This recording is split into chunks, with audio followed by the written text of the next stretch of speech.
What's up guys, it's Austin. Today's urban legend is about the Wendigo. Now if you haven't heard of the Wendigo, basically it's this large furry creature. It's really tall. It's almost kind of like Bigfoot in a way, or like a Sasquatch. Basically this tall creature. I'm gonna have pictures coming up on the screen. You'll know what it looks like. And it's this creepy thing with horns coming out of its head, or antlers, or whatever. Either way, it's creepy. There has actually been sightings of it 6.5 hours away from me, and I'm gonna talk about that story real soon. Maybe possibly I might visit the town that 6.5 hours away from me that experienced a Wendigo. Now a Wendigo is basically a demonic creature that can possess a human or an animal. So let's get into the info of this. The Wendigo is a mythical creature or evil spirit from the folklore of the First Nations, Algonquin tribes based in the northern forests of Nova Scotia, the east coast of Canada, and Great Lakes region of Canada and the United States. The Wendigo is described as a monster with some characteristics of a human, or as a spirit that has possessed a human being and made them become monstrous.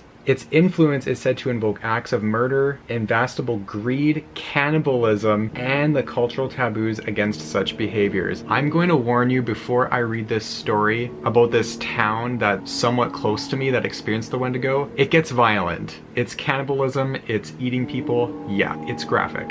I'm not going to show pictures, don't worry. I'm going to show pictures of the creature though. But let's get into the stories. So this story takes place in Fort Kent, Alberta, Canada, which, like I said, is 6.5 hours away from me. Here we go, Fort Kent, Alberta. A Wendigo possesses this town's doctor as he wreaks havoc on his small settlement. As the turn of the century, a young doctor moved here with his young bride. Cattle were soon going to be mysteriously slaughtered, and most of the townsfolk became critically ill. The doctor, still psychologically affected by this horrendous term of service in World War I, is powerless to help, and in his illness succumbs to the spirit. It was featured on Creepy Canada. I've actually seen that episode. It's actually kind of scary. The Wendigo is said to be the host spirit of Fort Kent. The spirit can take over any body, from animals to human beings. It is known to slaughter farm animals for unknown reasons. Who the Wendigo was in life hasn't been confirmed. It is said that the Wendigo can take over anyone filled with depression in Fort Kent. Thomas Burton was a medical student. He and his wife moved into Fort Kent. At the time, there was a disease going through the small village. The residents of Fort Kent were happy that someone involved with medicine and medical degrees lived in the town. Day after day, people have knocked on his door to ask for a cure. However, one day, something had possessed Burton. People have said that Thomas Burton was overpowered by the Wendigo. The night of the possession, Burton went door to door, slaughtering everyone living in Fort Kent. Some have been partially eaten. After that night, Burton had vanished and hasn't been seen since, and it's said that he left 11 people alive, or he ate 11 people. That's the correct part.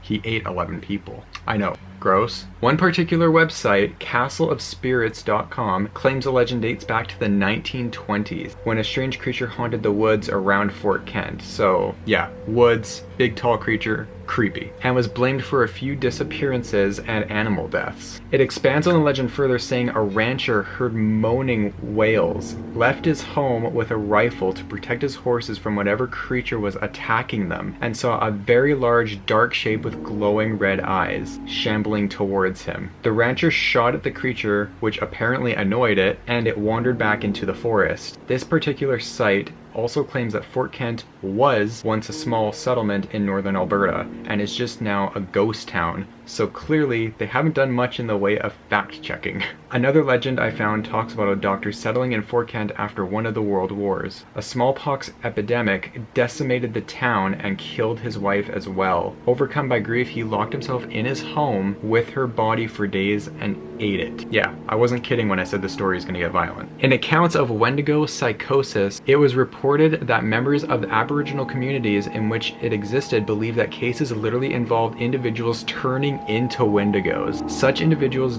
generally recognized these symptoms as meaning that they were turning into Wendigos, and often requested to be executed before they could harm other people. So basically what was happening is they knew that they were going to turn into Wendigos. They wanted to basically kill themselves or somehow get themselves killed before they would harm others once they turned into a Wendigo. One of the more famous cases of Wendigo psychosis reported involved a Plains Cree trapper from Alberta named Swift Runner. During the winter of 1878, Swift Runner and his family were starving, and his eldest son died 25 miles away from emergency food supplies at a Hudson's Bay Company post. Swift Runner butchered and ate his wife and 5 remaining children. Given that he resorted to cannibalism so near to food supplies, and that he killed and consumed the remains of those present, it was revealed that Swift Runner's was not a case of pure cannibalism, as a last resort to avoid starvation, but rather of a man suffering from Wendigo psychosis. He eventually confessed and was executed by authorities at Fort Saskatchewan. Another well-known case involving Wendigo psychosis was that of Jack Fiddler of Oji Cree Chief, a shaman known for his powers at defeating Wendigos. In some cases, this entailed